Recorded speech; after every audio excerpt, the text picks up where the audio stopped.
You're listening to 911 on the Rocks.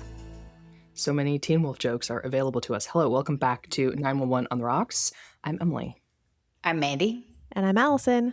And this is Season 1, Episode 7, Full Moon, parentheses, Creepy AF, which is the actual title. I've been having kind of an off day today, and I was like, I don't want to watch my episode. And then I pulled up the list of episodes and went, oh no, wait, it's my favorite episodes of Season 1. I can't wait to watch this. Can't wait. I was so excited, and it did not disappoint. The rundown. Athena investigates a potential home invasion and deals with a rabid criminal. Abby helps investigate the murder of a caller. This episode aired February 28th, I love that once again, they've left out the most interesting parts of this whole episode. It's for suspense. Yeah. And also, does Henrietta Wilson blow up her whole life? Let's find out. Henrietta. And, well, we open, cold open. Exterior. Bad moon rising. It's a beautiful shot of a full moon. Oh, yeah. Probably a little CGI touch on it. Yeah, probably. But Hen's just sitting on the beach, monologuing, crying in the dark. Henrietta, what has happened to you? Yeah, she's giving us a full monologue about the formation of the moon and how it's longing to rejoin the earth and the full moon getting blamed for people's actions. And boy, does she look like she's done something wrong. She is full of guilt. Yeah. Should be. And she should be. Should be. And no one knows why people get weird when the moon is full. Cut to Hen and Karen at home getting ready for bed. Okay, this will be a recurring theme of the 118 and their houses, right? Mm-hmm. We have a whole thing about Bobby's sad boy apartment and then where he moves in later seasons, and Eddie's house when we get there, and Maddie's whole living situation when we get there. I freaking love Hen and Karen's house. I love it. I love the Wilsons' house. I think it's beautiful. I think this bathroom, I'm envious of this bathroom. Their house looks like a 1990s sitcom house. Yeah, it does. And I love it so much. Yeah. I think it's great. Those little hers and hers sinks. Mm-hmm. I love them.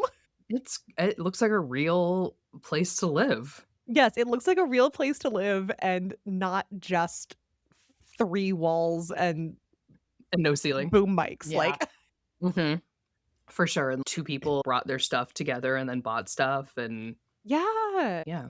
Well, Hen needs her beauty rest because the full moon is tomorrow and she has a shift. Karen wants to fuck. It's very real of her. Yeah. Yep. Yeah, she has one of the more awkward lines, though, of the show where she wants to have some close time. That was very TikTok in 2026 coded. Yeah, like she couldn't, the writers couldn't figure out how to get on Fox and say we should have sex. Yeah. So they opted for close time. But you know what?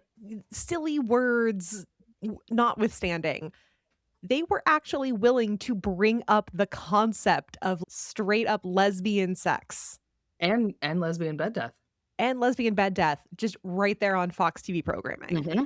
Halfway through the first season of the show. Half through the first season of the show. Like, this show has always been, at its core, sex positive and queer as fuck. Yes, it has. It's gotten a little tamer. It has, which is a shame. Yeah, it's such a shame. It's hornier in its first seasons, and it has settled down, which is I really want the horniness to ramp back up because horny 911 is my favorite 911. Yeah, but it's nice that you know that Hen and Karen are in love and horny. Not tonight. Yeah, not tonight. Not tonight, and they're not your prototypical skinny women on screen having sex.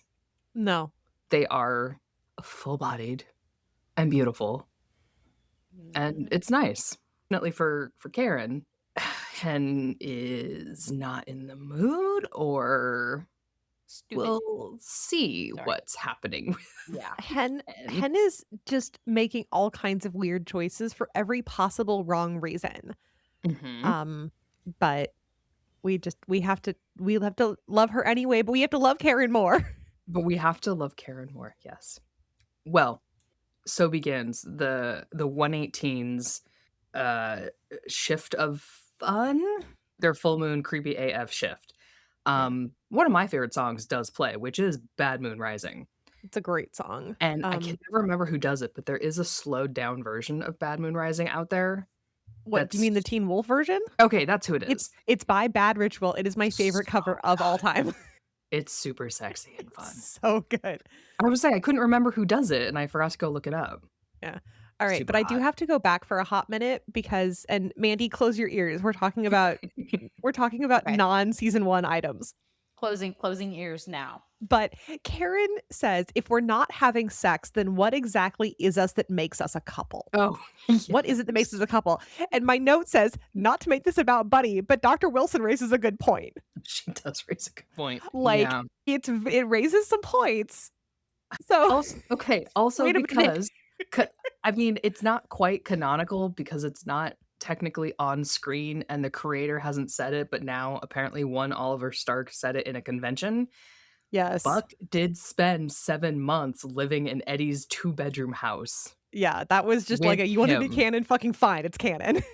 It's not, but it is, and that is the problem of canon and fanon colliding in spaces. Yeah. It's not, but it is, and it has always been assumed that Buck was living in Eddie's house with him that whole time.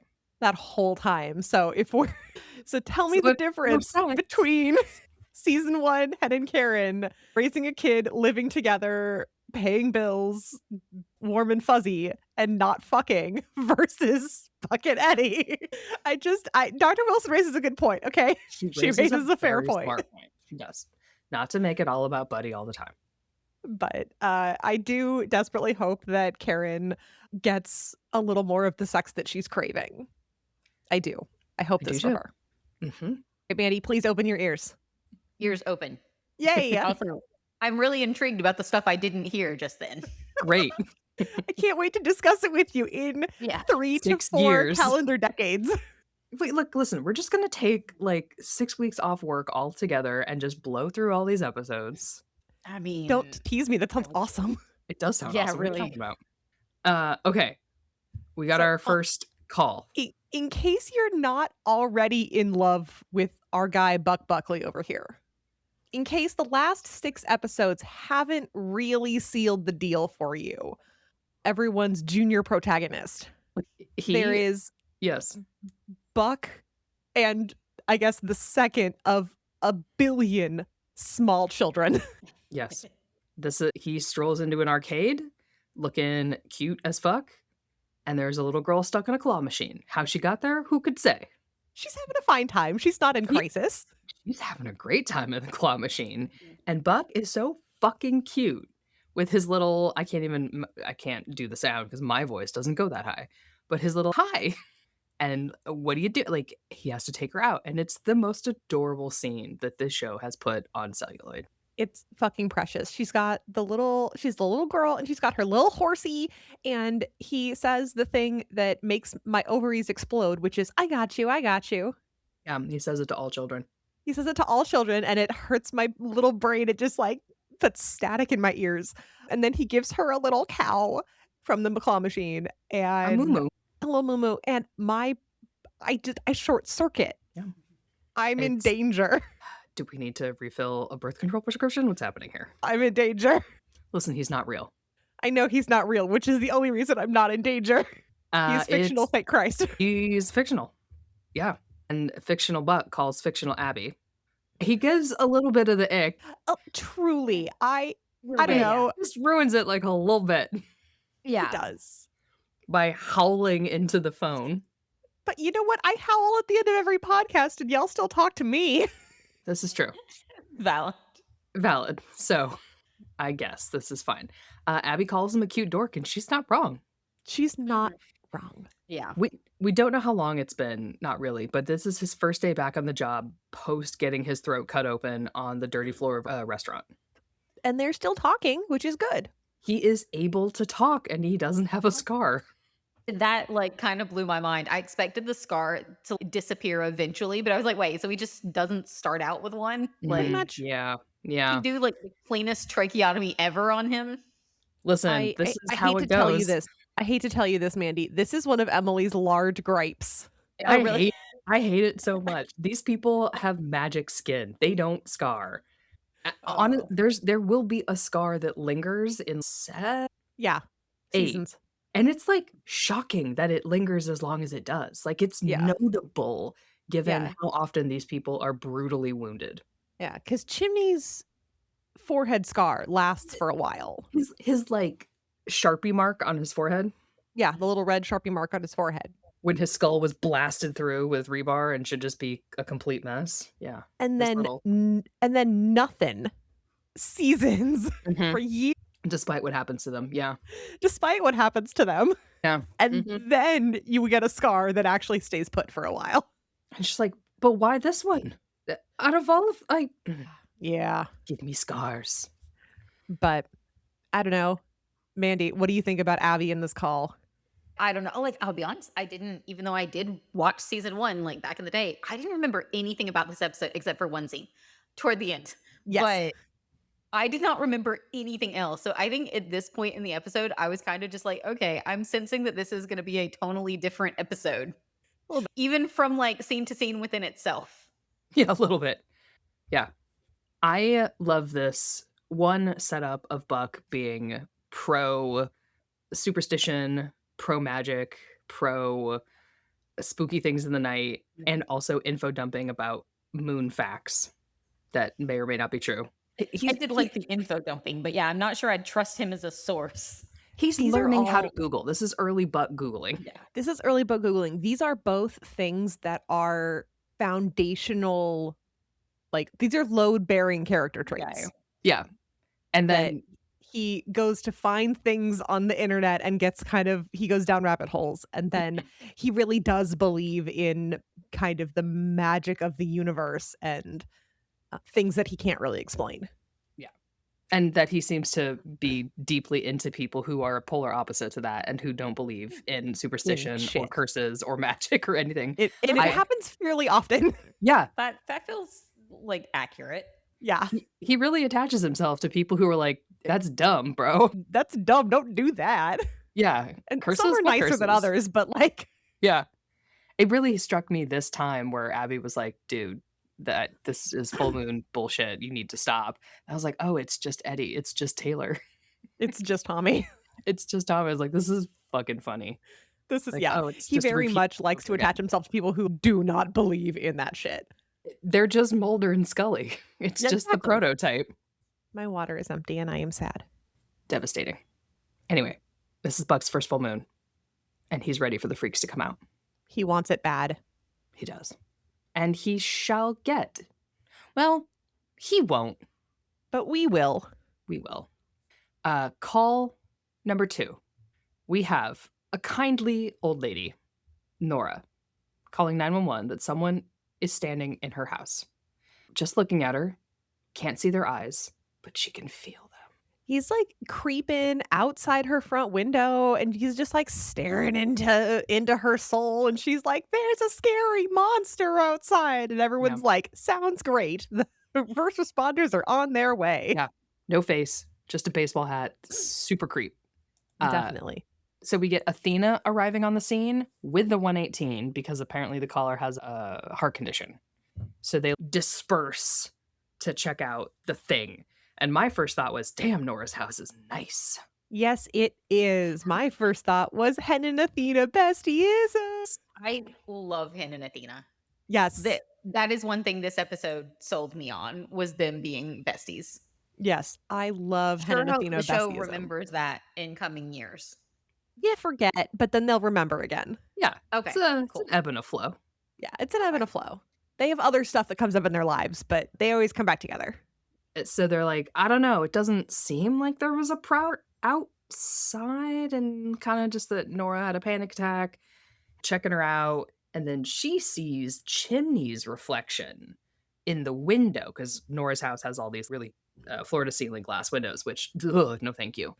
And Chimney looks like he's standing outside, but he is in the house. And his reflection is spooky. He's completely outlined in a big pitch black background.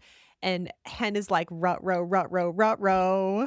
Yeah. Yeah, that was some like creepy framing of even chimney in Mhm. the window. It was very cool. And Hen's like, "Hey, Athena, look at this." And she has found some muddy footprints in the house because her prowler was in the house, standing right behind Nora. Ooh. Oh no, I don't Oh, like this. no. And he didn't attack her, but Athena's like, "Hey, ma'am, we would like for you to stay with your daughter tonight, just like for safety's sake." And then they get called away to another call in a bad part of town. I So guess. Athena's like, "I'm gonna go with you." And now we have another call. A very So, scary 911 call. yes, we have a very scary 911 call because Abby is usually able to help the people who are on the phone, but in this particular instance, she is not. No, she cannot. The caller is Kathy Blake. There is a home invasion. There's a man breaking into her house through the door, and we hear her say, "Why are you here?" And then the intruder gets into the bathroom, the bedroom, and we hear her getting attacked, and the line goes dead. Yeah, this would just be a traumatic call to have to hear as a Oh, for sure. 911 operator. Yeah. For sure. Ugh. And you can see on Abby's face that she is shaken. As would anyone else be. That is a Yeah. correct reaction to what you've just heard. Yeah. She is distraught, which we can stay with the call or we can go to yoga. No, we should go to yoga. So we go to yoga in a Call tone shift. call number Yes, 4. Call number very much a 4. tonal shift. Though And I will and say, I think the yoga scenario is scarier to me than anything previously. this is difficult. So in another instance of Buck attaching himself to people who don't believe in the supernatural. Yes.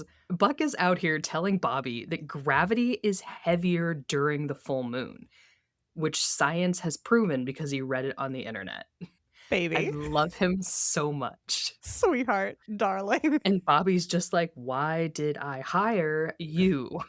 My God, man. You My god, passed man. firing and still." So we got a yoga class for pregnant people. And there's a woman, Jackie. She's 6 months along, and she is stuck in locust pose, which Buck knows because he's dated 50 yoga instructors. And his accent slips It sure does. when It he says really does. like it slips just a little and I'm like, "Oh, that's my guy." Yeah, I love it when his accent slips. It's the best. Also, because British Buck would have been hilarious. So I funny. can't imagine that. I'm still holding out. Maybe not season 10, but maybe season 11. I need another coma dream or just some sort of musical episode or a nightmare or something. An alternate reality where it's British Buck. Personally, I think his cousin should just come to town. His cousin Chuck should come to town. Cousin Chuck and It's Buck. just him with a mustache and a British accent. I'm sorry, it's giving Puppet Blaine right now. Ah. Mhm. Giving, giving Puppet Credits, giving Gas Leak episode. Very Chuck's- much. Chuck Buckley shows up and immediately hits on Eddie, and Buck is like, "No, No. I'm sorry." Turns out Eddie's a sucker for the British accent. Yeah. Oh, yeah, for sure. Because he's been watching a lot of like Downton Bridgerton. Abbey, Bridgerton, secretly when the telenovelas aren't on. Yeah. Because his sisters are watching, obviously. Obviously, yeah. So they're checking Jackie out, and I love Bobby going over and he's like, "There's no trauma to the abdomen. The baby's fine." Like, how could you know this? You don't have a single monitor on her. You can't know anything just by touching her belly. You don't know anything about that baby. Stop it. Not one monitor on. You don't even know her heart rate yet. He's trying to comfort her in a way that only Hollywood writers who have never actually been in a moment of trauma can describe. Still. But they're like, "I probably slipped a disc," which, ouch. Big ouch. Big ouch. And then while they're dealing with her, there's another woman in this yoga class who starts yelling. And she thinks she's having contractions at 38 weeks, which is not so bad. No. And Bobby's like, "Don't worry about it. It's Braxton Hicks. You're fine." Why are we baby-splaining to these women, Bobby? Robert Nash. And then another woman's water breaks. And she's like, "Hold on, guys. This is my 4th baby. I know more than you. Shut up." She sure does. She sure does. And they I finally trust call her. I trust her for sure. Yeah. And they finally call for backup because they're going to need some help and another set of hands. And then the 38-week along woman, she's like, "No, no, no, this kid's coming now." And then we got another woman going into labor. Buck apparently has never delivered a baby before. He's And about to. and he's like, "See, Bobby, I told you, full moon gets weird. Full moon." And Bobby's about ready to throw him to the wolves. But Buck is so excited. He is, because what does Buck want more than anything in season 1? A girlfriend? A baby. Oh. Well, I don't know that He's he wants a baby. He certainly likes No. being around them. Yeah, he wants to be around babies. He wants to be around little kids all the time. If Yeah. he could Okay. just be, on calls with little kids forever, just hanging out with them, I think he would. I think it's because I'm they're gonna argue uncomplicated. that he does also want one because, again, we saw no condom usage in those early slut buck None. scenes. Yeah. None. He was We out there don't tempting fate every day. I was gonna say, we don't know that Buck doesn't have a baker's dozen out there. Just hanging out there. Yeah, we Sure would don't be a know. shame if more of them showed up on the show. You shut your fucking mouth. Do you know what you've just done? I do sort of know, yes. Oh, bless you. That was just poking Uh, the Emily bear. I do know where you live. Empty threats. I'll show up on your Please. doorstep You're not leaving and your house with an empty threat. watch the show You're with not you. coming to Mississippi. Not in the summer. Ew. Yeah. I'll show I'm up good when the for a while. temperature is below 80 degrees. I'll see you in January. Yeah. But I'll yeah, show up so- when it's raining. So we've got one woman over here who's stuck in locust pose and Buck's got her on her side. We've got another woman over here who Bobby's like, no, no, no, no, no. You're in Braxton Hicks. You're doing fine. And then the third woman who is like, this is baby number 4. He's coming right now. And woman number 4 who is like, this feels different than my first baby. Mhm. Hold on a minute. And so in the fastest of anyone Yes. ever, Ever. 38 weeks woman goes from, hey, I think I'm having contractions, to we have to deliver this baby right now, and Yeah. has a baby in like 3 minutes. Incredible. Well done. Would that it happen like that for all women? The woman number 3 with the 4, this is my 4th kid, delivers her own baby. I also love that she looked at Buck and she was like, just get the fuck out of here. I got this. No, she's like, no, I don't have time for you. Go away. Please leave. And so she delivers her own baby again in the fastest labor in history. Yeah. I know that And then room it turns smells. out that woman number 4 may actually need some intense medical care. The baby's head is too big for her pelvis. So they gotta get him out a different way. Gonna have a little C-section because ow. Ow, big Ouch. ow. Yeah. Yeah. And No, as they're thank as the team is leaving, Buck's like, I'm Buck and that's Bobby. And if you want to name any of these kids after us, And the woman is like, go fuck yourself. get Leave me out alone. of here. Especially because, like, sure, Bobby, but who is naming their kid Buck? He couldn't have been like, I'm Evan. It's like, no, I'm Buck. Hi, my name's Evan. It's like, go away. Get I out. love you, go away. They're not naming their kid after him. Absolutely not. Evan Buckley. No. Wrong. So having a worse time is Abby. Oh, she's having such a bad day. Yeah. So she's having a hard time with the home invasion. And we've gotten from her in the past that she's pretty good at ending the call, going to the next, leaving the first call behind. It's the job. But this one doesn't feel Yeah, because she listened to a woman get murdered over the phone. she did. And a detective Marks shows up. He's a homicide detective. And he wants to listen to the recording to see if he can get some more information out of it. And we hear the tape again. And he's hoping to hear the man's voice on the call. And he's like, well, we already caught the killer. It's the ex-husband. The guy has battery charges. He's a known entity. Like, we've got this. I just want some more evidence. And Abby's like, I don't know. That doesn't, no. So she's taking notes and she asks our good pal Terry, who, have we seen him in a while? I don't think so, but I don't think it's the first time. But who we do see, I think, for the first time is the woman who introduces Abby to the cop. Welcome, Sue Blevins. I couldn't remember if this was the first time we saw her or not because she's honestly can't remember, but somebody else has been in charge of dispatch. Yeah, so this is Sue, whose This is personality Sue. is a little different. She grows in confidence. She does. But yeah, Sue Blevins, head of dispatch. Eventually, Eventually, we'll come to know her as head of dispatch. yeah, she's a good egg. She's the best egg. Yeah.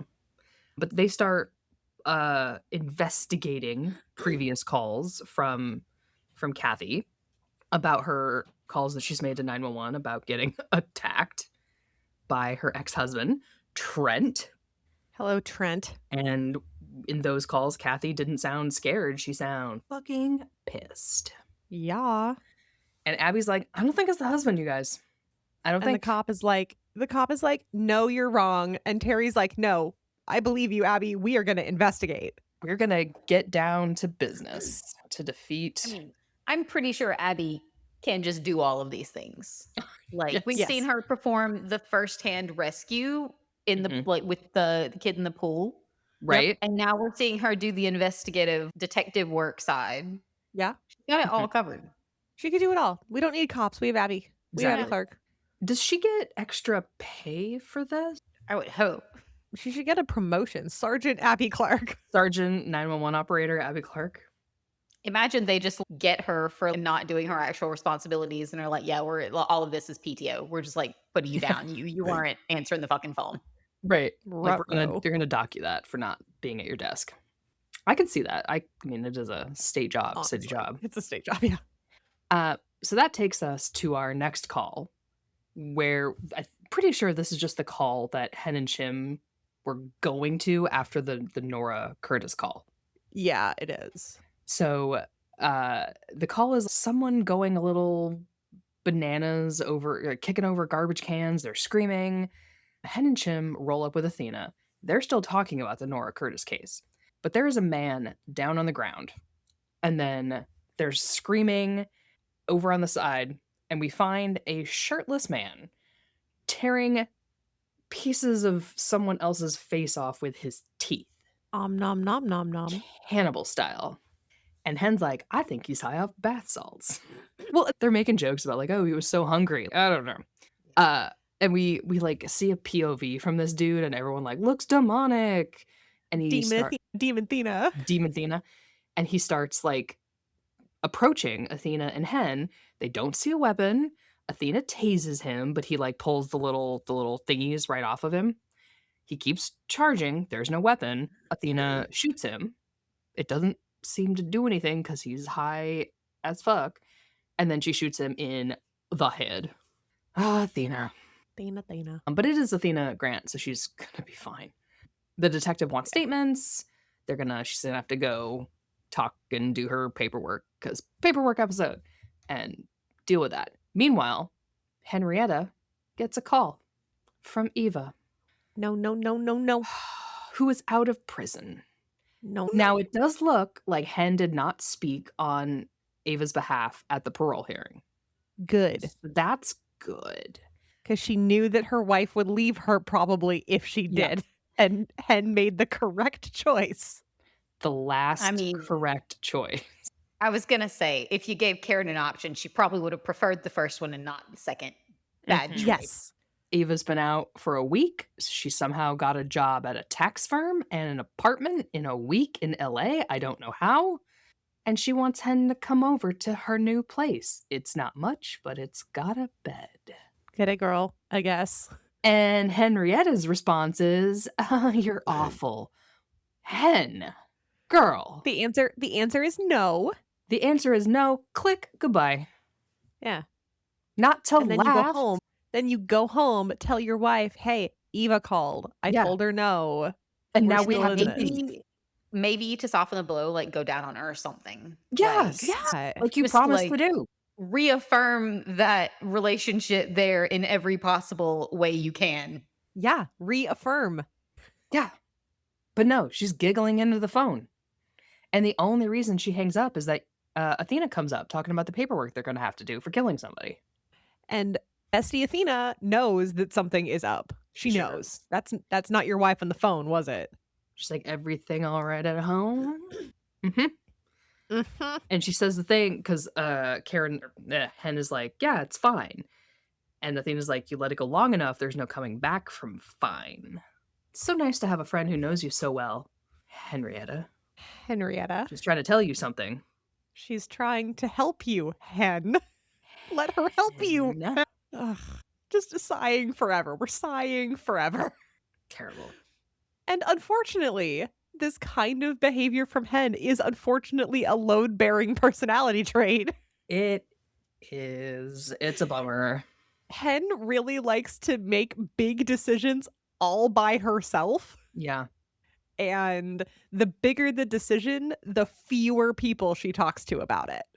Like Yeah. the bigger, scarier the ripple effect, the fewer people she involves in the decision. And it gets her into trouble pretty much every time. Yeah. Although it's 911, so lasting consequences aren't real. So there is that. But yeah, it's bullshit, Henrietta. But it's the full moon, you know? You can't be held responsible for your actions on a full moon. It's all right. It'll get worse. Don't worry. It does get worse. So Abby and Detective Marks are having a little chit chat about the call, and she's trying to convince the detective that it just doesn't sound like Kathy Blake was talking to her ex-husband. It just No. doesn't sound like it. Is like, excuse me, I've already put the correct man behind bars. Ma'am, why don't you just go back to your desk? Just go back Pick to your up the desk, phone. little lady. Whatever lady. But Terry has some info for her. Because Harry is the smartest person in every room. Yes. He has found some audio on the call. He has found someone else on the recording. What? Hooray. Do we just stick with this? Okay, great. So Abby calls Nora. Now, we discovered there are 2 Noras. Yeah, because she calls Athena to be like, hey, do you have any domestic violence reports from this address and this Yes. person? I'm trying to figure out some connections. And Athena is now writing the desk because she Yes. is a non-law abiding police officer. She likes to shoot people. Shoot people So and she's like illegally check in on 15-year-old girls in high for schools. sure. Yeah. So she definitely is a ride in the desk, and so she's immediately able to pull this up. And so she finds that there's a connection between Kathy Blake and a Nora Jane Curtis. Yes. But Nora Jane is not Nora Curtis. It's Nora Jane Curtis. So The daughter. her daughter. So we figure out that Nora has been sent to Nora Jane's house, and Abby is putting the pieces together because she is smarter than every detective in that squad room and has better resources and better friends, and is like, I actually think that it was your ex-husband and he went to Kathy and now he's coming for you. That's actually Oh yeah, it's amazing. yeah. She like HIPAA or whatever. She can't be like Kathy's dead. She just has to be like something happened. You tell me what you know. Yeah. Something has occurred. And I cannot discuss it. yeah, there has been an incident. But yeah, and Nora Jane says that Kathy was running a support group for domestic violence. And Nora Jane helped Kathy escape the ex. Nora's ex knows Kathy.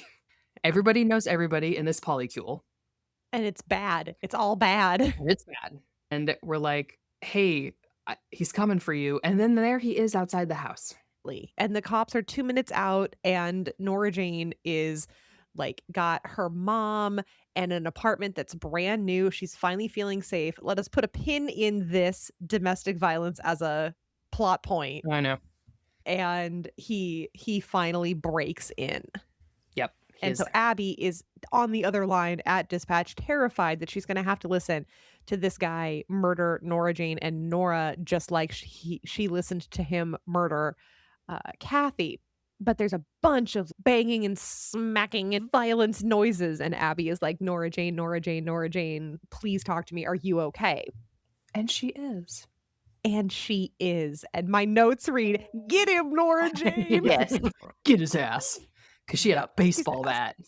And she beat him to death with a baseball bat. She's like, she was ready this time. She was ready. Thanks to you. She was ready this time. I was really excited. I was like, yeah, girl. I was so proud of Nora Jane. I know. Yeah, you beat a man to death. I'm really sorry about that. I Yeah, mean, I'm not. listen, I'm not sometimes you gotta No, If be you I'm like deserve that. sorry it. that she had to Oh, do she it, that, had like, she has to Yeah. deal with that, you know? Yeah. I'm Mhm. not particularly sorry that he's dead. Sometimes a man's gotta get beat. But Ye I love that image of Nora Jane and her mom, just with Nora Jane's, like, just covered in blood. yeah. Just "I be was like, ready for him this time, thanks to you." Like, "Yeah, you were a yes. girl." That's right. Alright, do you wanna get to the last and most perfect call of this whole episode? I do. So, I is this the first 911 call that's a little punny? Because I think s it's not like, "Oh, I have a stomach ache, I need someone to come." It's, "There's something inside of me." a little, yeah. Because later, the 911 calls are gonna be fully just puns. Can't Oh, even think of really? one. Yeah, Yeah. the way Okay. the 911 calls start, they're gonna be stupid, like, Yeah. "The um circus act is on fire," and it's, like then y it's actually on fire yeah, or and something. instead of, like, "There's a man breaking into my house," it's gonna be like, "The walls are caving in." You're like, "What are you talking about?" And so for this call to start with, "There's something inside of me. There's a monster." It's much more later season than in, like, "I'm gonna shit my pants," right? So that stuck out to me. But Yeah. we meet Connor and Paul. Also, Sean Mayer is from Firefly. Aw. The guy who plays Paul is, from our beloved Firefly. Yes. Is he Yeah, the one who's gonna be in the bunk? No, he's not gonna be in the bunk. He plays Simon Tam. He's Oh. the Yes, doctor. yes. I The mean, doctor. he's the love interest for the one who's in her bunk, so maybe eventually he'll also be in the bunk. He could later be in the bunk. This is true. Yeah. Fair Yeah. enough, fair enough. So we go to another insane Los Angeles home with another fireplace and a roaring fire. What is happening? And there's I was really more enchanted by the glass door to the bathroom. there was a lot happening in this bathroom. We've So got much happening in this bathroom. we have our first Connor. Well, this is We'll get we have a Connor who is in pain. His tum tum hurts. He says that he is John Hurt in Alien right now. He is arguing with his husband slash boyfriend, not sure, about the pain in his stomach. He is very crampy. Buck and Bobby show up because they are partnered for the evening. The bathroom is sparkly, glittery, disco balled out. I'm not it's sure. beautiful. It's perfect. Wild. Connor is on the steps of the bathtub, all hunched over. He says he feels like he's going to give birth. Paul is a little more dismissive of the entire thing because they had sushi and Connor always orders too much and he just has an upset tummy. And he's been having cramps all week and has had a lot of gas. And of course, Connor is trying to deny all of this, and Yes. husband, partner, boyfriend Paul is like, "Don't lie to them. Don't They're lie." here to help you." Yeah. It's If I could take that and just rebroadcast it to everyone, do not lie to your medical providers, no. no matter how embarrassing it is. They are there to help you. You can This is lie to the also cops, just not You can lie to the 911. cops if you want to. That's not for me to say. But this is a thing that happens over and over again is like, I actually need to know what you're on. Mhm. If the camera's out of here, don't tell anybody else. But if I think that you're not on something and it turns out that you are, my treatment for you will make it worse. So I Yeah. actually need to know, like, what have you ingested, my friend? They're asking, like, about his symptoms, and he's like, "No, I don't have that." And Paul's like, "Why would you lie about that?" It's Yes, very he's been having domestic. diarrhea. Yes, Yes. you've been having noxious gas. Yeah. Yes. Buck asks if they've been eating a lot of sushi, and Paul is the one who says that Connor eats it 4 or 5 times a week, which is That's a lot of a sushi, lot. man. And this is where Connor says that he tries to go carb and fat free as often as possible. They're just broing out over their keto diets, and Connor's like, "So what's your body fat percentage?" "Oh, I try to, like I go between 14%." And Bobby's like, "Can you just shut the fuck up?" Can we finish the most interesting conversation of all time later? Like, Connor and Buck just, like, vibing over here with their diets and So, this to me bye, Buck. is the first little inclination that Buck may be into men. Yeah, that The was my first thought during this scene. Was vibes like, in this "Oh, I don't know if they meant for that," but knowing what I know now about the future of the show and the character, that feels very, like, groundwork Mhm. being yeah. laid. This feels very groundwork, Buck likes boys Mhm. for me. Which I think you have to give credit to Oliver Stark, Yes, who's been playing Buck is by this whole Yeah. time. because I don't Thank think you, the writers Oliver. were. Yeah, Thank they you, Oliver. they get them into the ambulance. This poor man is still screaming, and he's like, "There's something under my leg that's moving." And Buck, Ugh, with the fascination of a little boy at the zoo, is like, "It's a tapeworm," and he's it so sure excited. is. He's so excited. Buck loves creatures. He loves small children. He is a Disney princess. He loves animals, bugs, natural disasters. Bobby is disgusted. He doesn't want anything to do with this. Connor Uh, and Paul are disgusted. They don't want anything to do with especially if this. it's coming out of your ass. Yeah. And And but Bobby is just like, no, no, no, no, no, no, let them deal with it at the hospital. And Buck's like, don't worry about it. I got this. Lore drop. yes, lore. That's literally what I wrote was Buck lore drop. He tended bar one summer at a surf beach in South America. He sure did. Yep, that's why he knows so much about tapeworms. As he's slowly pulling this tapeworm out of this man's ass like it's the best day he's ever had. Buck, the parasite whisperer over here. Yeah. Like, "Oh, it's gotta be like 7, 8 feet long." Just rolling it around his fingers, pulling a tapeworm out. I love him. I love him so much. So he finally pops it out of the back and he puts it in a bag and he hands it over and says, "Congratulations, Connor. It's a boy." And Yeah. I Snortled. laughed out loud. I thought you might. I laughed. I snirked. I I had a was little like, "Oh, snirk. yes. Congratulations, Connor. It's a boy." Sure is. This is not the last time he will make a "Congratulations, Connor. It's a boy" reference. Nope. And I don't think they remembered that. They sure didn't, but I laughed. Yeah. A little snorkeled. And my other note here was like, "How can you not love him?" Dude, Which is there are also people who why I'm don't like, like you have to watch season 1. How do you miss this? yeah, people don't like season 1, they just won't watch it, they'll just start with season 2, and it's like, Bullshit. how do you it's absolute nonsense. If you watch season 1, you It's not cannot even appreciate it. Come yeah, it's on, not even y'all. that many episodes. It's not that many No. episodes. There's 10. Like, how can you miss Buck pulling a tapeworm out of someone's ass with glee? Come on. Hen and Karen and Ava, like, foundation to their relationship. Hen, Athena, bestieism. You Yes. gotta know. The whole Buck and Abby thing setting up his entire, like, worldview of relationships. His entire worldview of relationships. If you don't understand how Abby changes Buck, you don't know Buck. Yeah, you don't know Buck. You don't know Buck. Come on, y'all.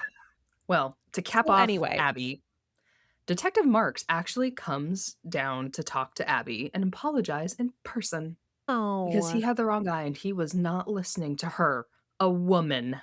correct. And he says what we all already know that the suspect broke into the mom's house, assuming it's where the ex wife was.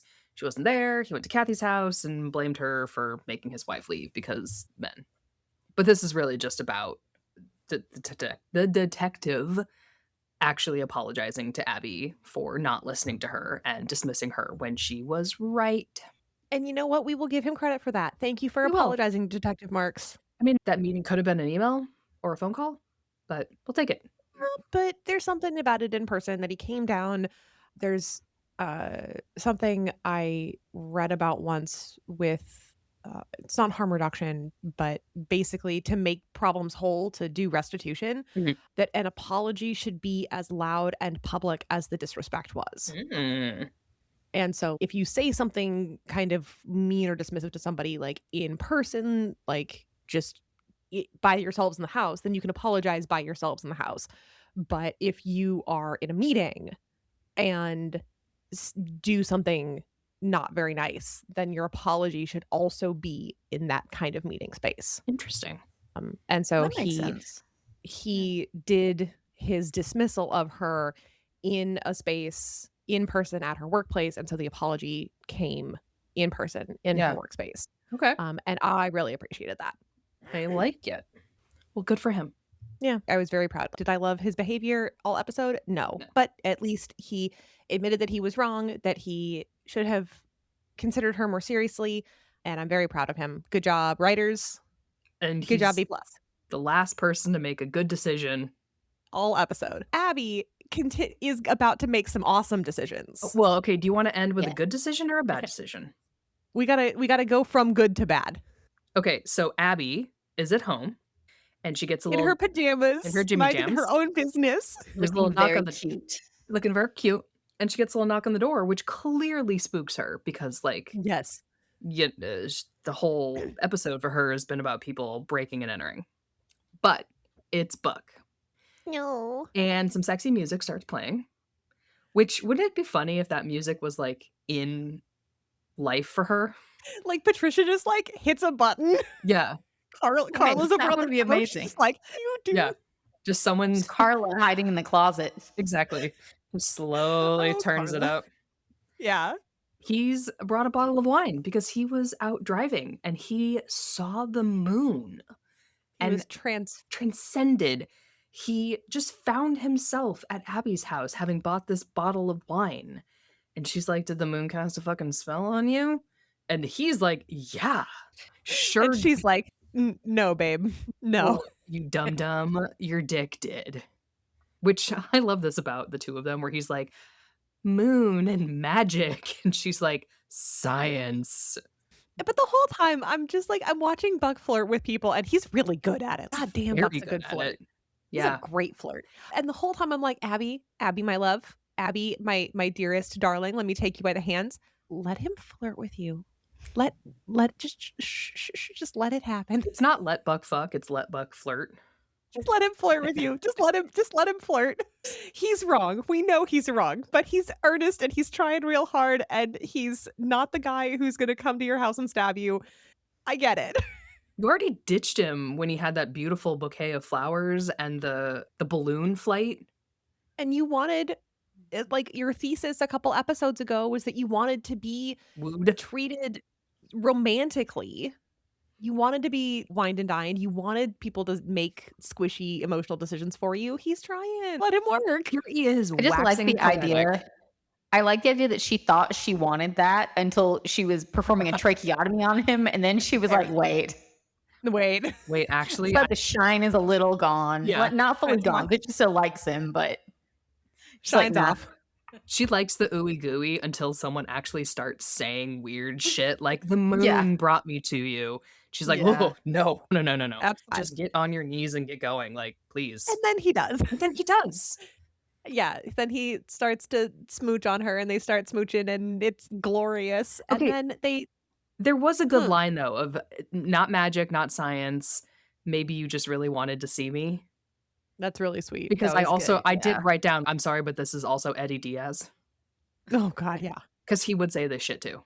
Yes, correct. And then I said, "And then they fuck." And then I said, "What's the Correct. point of shutting a glass door?"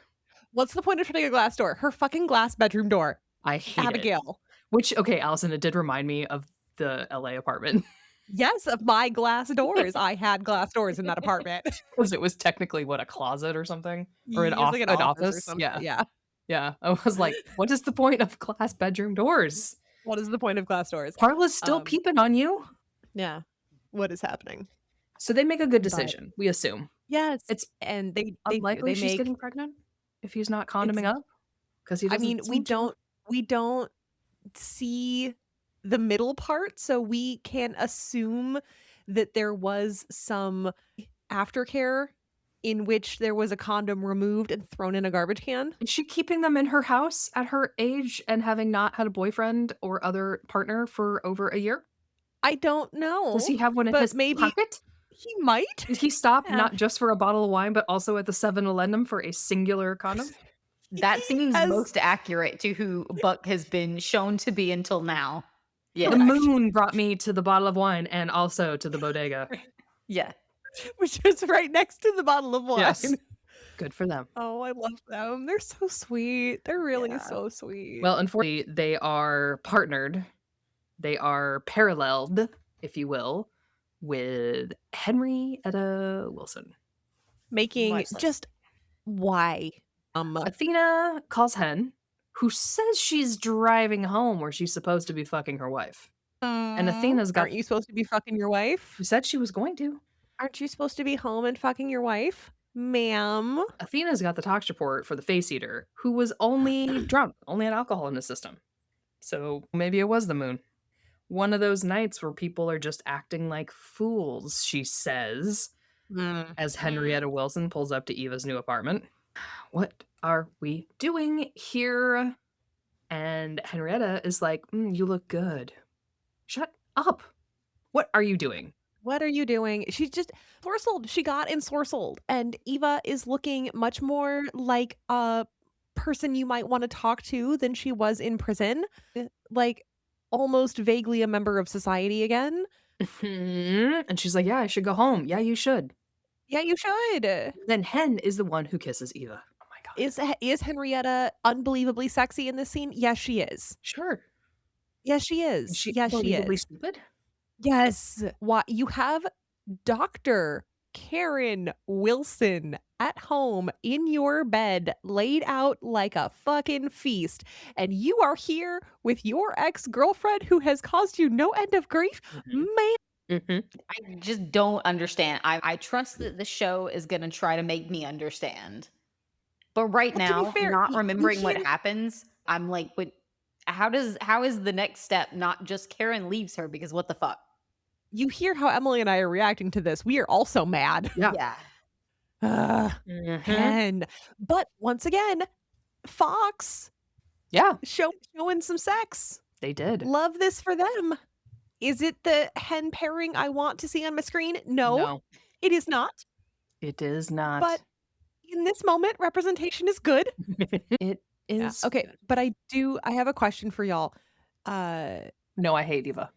well, we all do. She's designed to be hated, which is kind of the point. Yes, Thank goodness.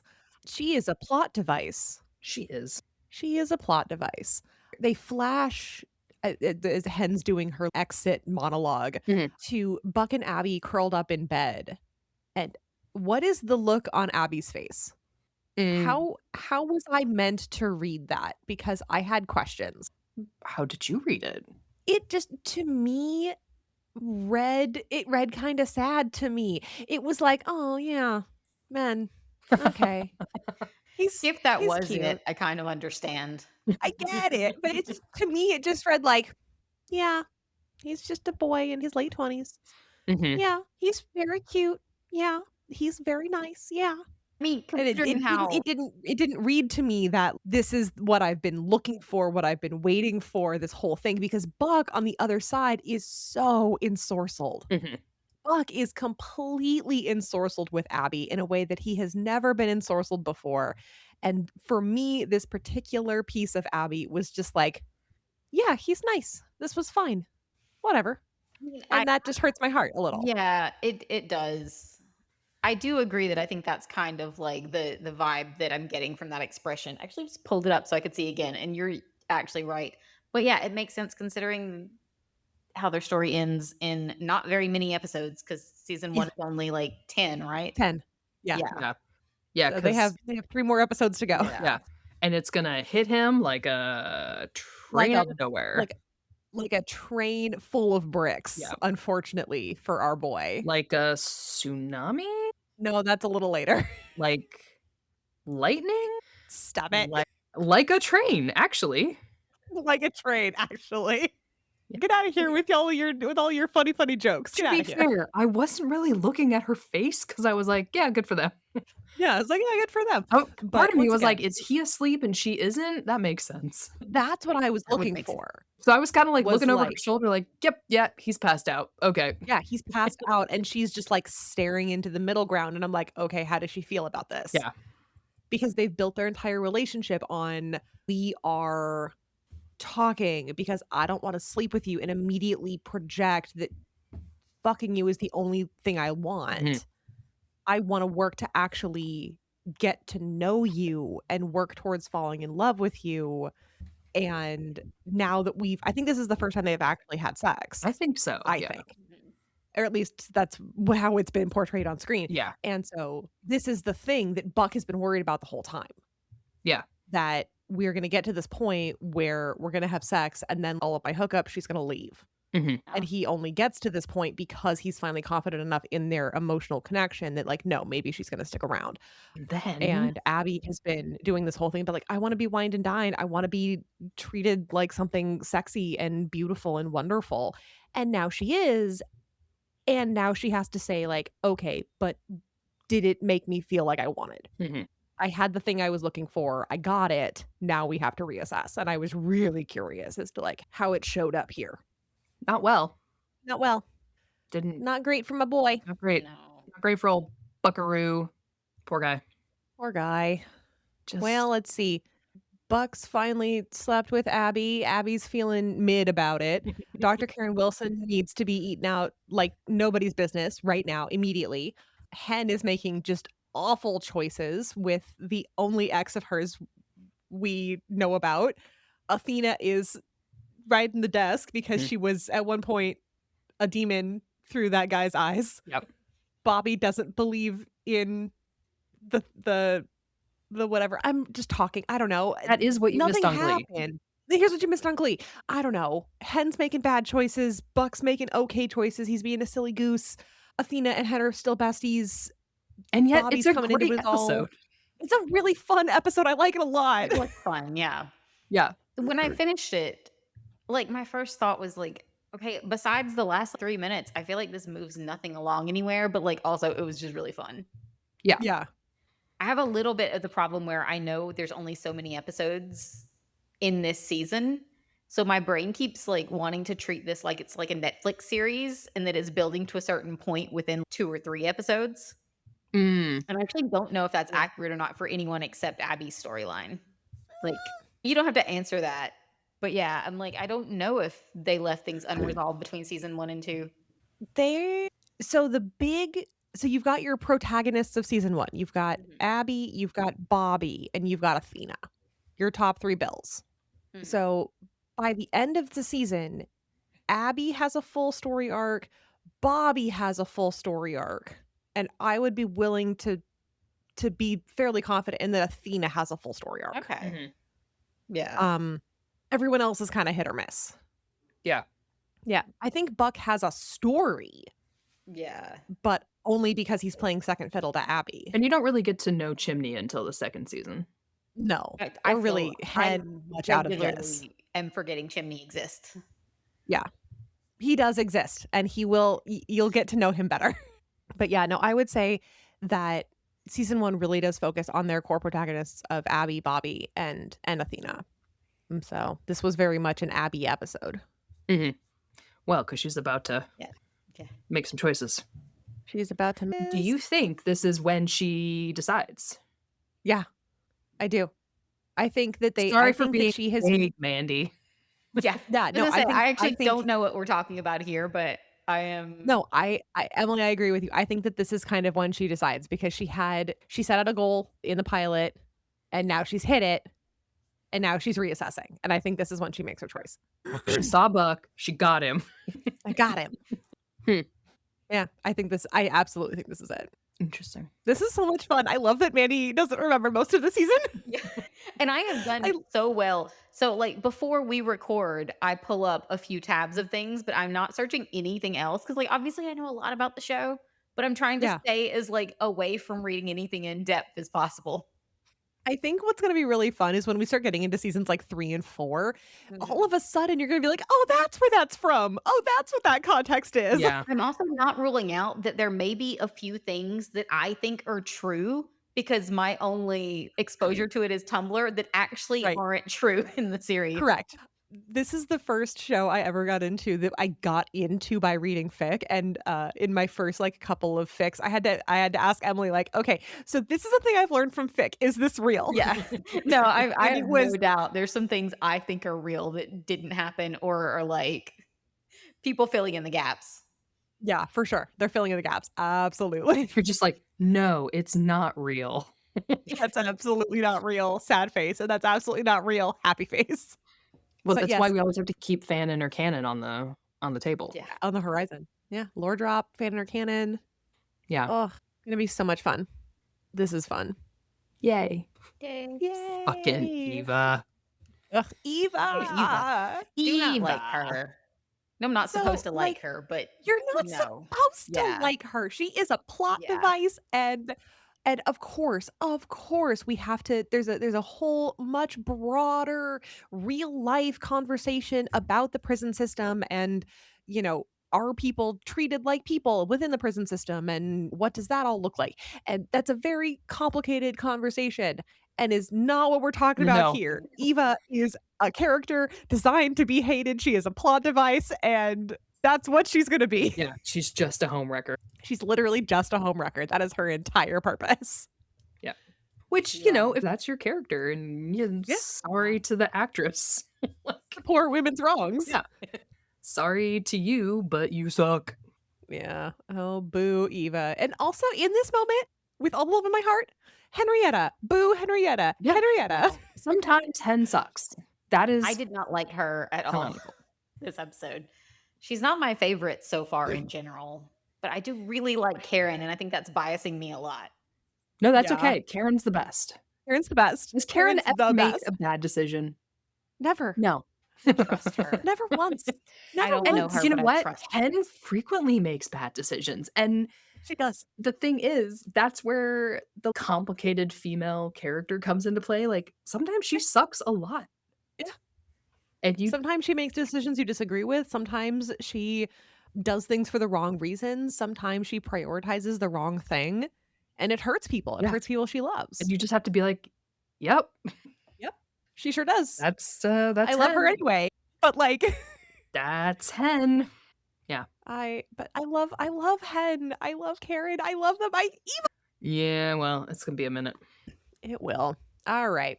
So that was Well, Full Moon it's fun. Creepy AF, which I think is the only episode that has parentheses in the title. I think so, yeah. Unfortunately, because I think it's fun. It's very Ooh. thick of them. This does lead into something I was going to say. So I've been pulling up the Reddit posts for each episode. Yes, that's I fun feel to like do. I want to start just quoting some of my favorite Reddit comments from like when the episode first aired. Yes. Yes, Like, please. one of them was, "This episode feels like the title of a Glee episode." It does. Yep. Correct. There's also one that just said, "This is rough to watch." Oh. Oh, because about And making choice, and also all the domestic violence. And also in all caps, "Oh sweet Jesus, Ryan Murphy, why?" With no context as to what specifically that was about. Yeah, could That's be our new tattoo. could be anything. Why Could be Ryan anything. Murphy? Why? Oh, how old are Abby and Buck? I want to know their age difference. Mm. 42 and Oh, one 26. It's person- a 16-year age difference. One person did comment, "Are we just supposed to forget that Buck was in the hospital, Angela Bassett was on desk duty, and Abby went to get coffee with the captain or the chief?" Yes. Yep, like, you yeah, are supposed to apparently. forget that. Yeah, the last Yeah. we saw of Abby, she was getting coffee with Bobby, and it was Yeah. very sexy. It was very sexy. Like, they drop Abby and Bobby like it's fucking Mhm. hot. But I wanted it picked up now that we just watched that episode last week. Like, I pick that up, please. Pick it up. Pick it up. In the alternate universe You know- in which somebody else was calling the shots, I would have loved a Bobby, Abby, Buck love triangle. Ooh. See, I thought you were going to say Bobby, Abby, Athena love triangle. No, that's a Bobby, Abby, Athena polycule. There's no triangle I there. like that. It's just there. Nobody's Yeah. backing anybody into a corner. There's just a triangle, and Bobby's in the middle. It's just a sandwich, Yeah. and What's the sandwich? it's just a sandwich. Although, to be fair, I would also take a Bobby Buck Abby sandwich, but that's my problem. That's their child. That's their adopted son. It is not. Don't even get me started. Oh, I'm sorry. Would you prefer a Bobby Buck Athena sandwich? I don't do sandwiches. You know this. I do know this. I do know this. I'm the worst shipper. I'm so boring. You're just you pick your favorite and you commit. You are so loyal. I've said why I think this is. I think I'm too arrow ace to be able to split my attention to any. I pick an OTP, and that's all the dedication I have in me. I can't. And that's fine. I don't have enough bandwidth to be like, and also because I'm like, too much of my brain is like, but why? Ew. And my little pansexual brain over here is going like, yes, Right. and yes, Exactly. and well, yes, and well, yeah, okay, and ooh, yes. My natural inclination is ugh. So My natural inclination is yes, your natural inclination is no. yes, exactly. So when I do get an OTP, I'm like, I'm narrowed in. And I'm locked you're in, locked in. and I can't stray because I don't have enough in me to do it. Yeah. Yeah. But no, Mandy, I very much look forward as we kind of get through some of the canon, what your ships kind of sort out to be. Yeah, I am also curious to see how that ends up shaping up Yeah. once Abby's I'll early. give you till the end of the first season, and then I kinda wanna know where you are. What do Yeah, we I'm do just if she gets Abby-centric wrong? right now. Yes. I do Do you realize, like, prefer Abby Bobby or Abby Buck? well, I went into it thinking I was just gonna be Abby Buck all the way, but I did not hate the Bobby stuff. So Yeah. Yeah, I think had she continued on as a character, I might have ended up just wanting her with Bobby. I Also, get can you that. imagine how awkward the quote unquote family dinners would have been if Bobby and Abby got married and then Yes. Buck shows up with Eddie as his boy best friend? Yeah. It's like, "Hello, this Here's I my hit dad and that. my ex-girlfriend. Dad, my ex-girlfriend, hello." Beautiful. What a beautiful world. Okay, well, I think that's our episode, unless there are any final No, thoughts, we've yapped. We'll be back next week. same time, same place, same bat Same bat time, same bat same channel. bat channel. Well, thank you for listening, and we will catch you on the next episode of 911 on the Rocks. You've been listening to 911 on the Rocks, a Fandom on the Rocks podcast. For more episodes, including Pack Dynamics and Glee on the Rocks, check us out on Spotify, Apple Podcasts, or wherever else you get your podcasts. To support the pod, subscribe to our Patreon at patreon.com/fandomontherocks. Subscribers get early access, unbelievably long mini episodes, and even a postcard or two. Hang out with us on the internet, on Tumblr, TikTok, and Instagram at Fandom on the Rocks. We'll talk to you later, but until then, don't say the Q word, okay?